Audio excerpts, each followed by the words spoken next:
پھر ایک دن اس نے اپنے پاپا کو سب بتانے کا فیصلہ کیا۔ پاپا، مجھے آپ سے کچھ بات کرنی ہے۔ وہ میں پچھلے کچھ دنوں سے محسوس کر رہی ہوں کہ یہاں کچھ ہے۔ اس گھر میں ہمارے علاوہ کوئی اور مخلوق بھی رہتی ہے۔ کیا پاگلوں والی باتیں کر رہی ہو؟ کچھ نہیں ہے، تمہارا وہم ہوگا۔ اب بھول جاؤ یہ سب اور اپنی پڑھائی پر توجہ دو۔ نہیں پاپا، میں سچ کہہ رہی ہوں، میرا یقین کریں۔ وہ جو ڈرائنگ روم میں راکنگ چیئر ہے نا، وہاں کچھ ہے۔ کیا رانی، جو اول فول منہ میں آ رہا ہے بولے جا رہی ہو؟ ایسا ویسا کچھ نہیں ہوتا، چلو اب جاؤ یہاں سے۔ طوطا رانی کی کسی بات پہ یقین نہیں کرتا اور رانی بیچاری خاموش ہو جاتی ہے اور اپنے آپ کو یقین دلانے لگتی ہے، ہو سکتا ہے یہ اس کا وہم ہی ہو۔ پاپا سے بات کرنے کے بعد وہ پھر سے ڈرائنگ روم میں جاتی ہے، وہاں کرسی کو دیکھتی ہے۔ جیسے ہی وہ وہاں پہنچی، کرسی پھر سے جھولنے لگی، جبکہ وہاں کوئی تھا بھی نہیں۔ لیکن اس بار وہ ڈرنے کی بجائے کرسی کے پاس جاتی ہے۔ جیسے ہی اس نے کرسی کو چھوا، وہیں خوفناک آواز آئی۔ تمہیں لگا تم سب کا بتاؤ گی؟ میں تمہیں چھوڑ دوں گی؟ اب تو تم نے اپنی شامت کو خود دعوت دی ہے، اب تو چھوڑوں گی نہیں میں تمہیں۔ آج سے میں تمہاری دشمن ہوں۔ کون ہو تم؟ اور میرے ساتھ یہ سب کیوں کر رہی ہو؟ آخر کیا بگاڑا ہے میں نے تمہارا؟ تم چاہتی کیا ہو؟ رانی نے جب اس آواز سے یہ باتیں پوچھیں تو وہاں ایک خوفناک چیخ نمودار ہوئی۔ اب بھی بتاتی ہوں تمہیں کہ تم نے کیا کیا ہے۔ پہلے تو تم لوگوں نے میری جگہ پر قبضہ کر لیا، اور پھر سے یہ کرسی صرف کرسی نہیں ہے بلکہ یہ میرے بچے کا جھولا تھا، اور جیسے ہی تم نے یہ جھولا ہلایا میرا بچہ گر کر مر گیا، اور یہی وجہ ہے کہ میں تمہیں جان سے مار کر اپنے بچے کی موت کا بدلہ لوں گی۔ تم دیکھنا میں کیا کرتی ہوں تمہارے ساتھ۔ نہیں، مجھے معاف کر دو پلیز۔ دیکھو میں نے جان بوجھ کر کچھ بھی نہیں کیا، پلیز مجھے نقصان مت پہنچاؤ، مجھے جانے دو۔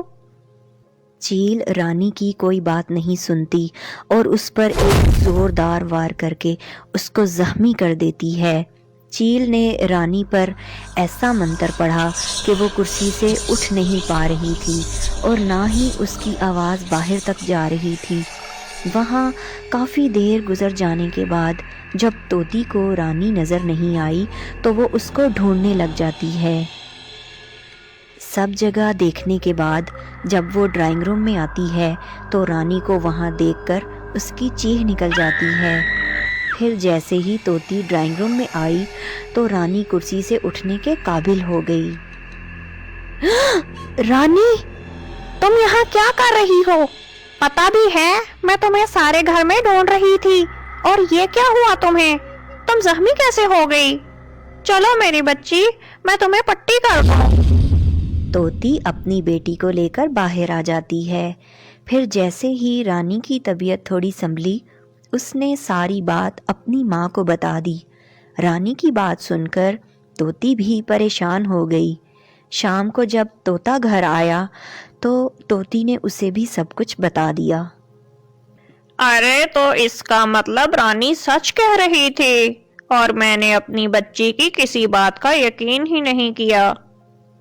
اگلے ہی دن طوطا الو جوگی کو بلا کر لاتا ہے تاکہ وہ تنتر منتر کر کے اس آدما کو کہیں بھگا دے۔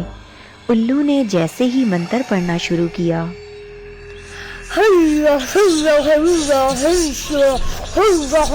سامنے آ جا۔ الو کے منتر پڑھنے کی وجہ سے چیل کو سب کے سامنے آنا پڑا اور وہ منتیں کرنے لگی۔ اوے جوگی، مجھے چھوڑ دے، مجھے تکلیف ہو رہی ہے، تو جو بولے گا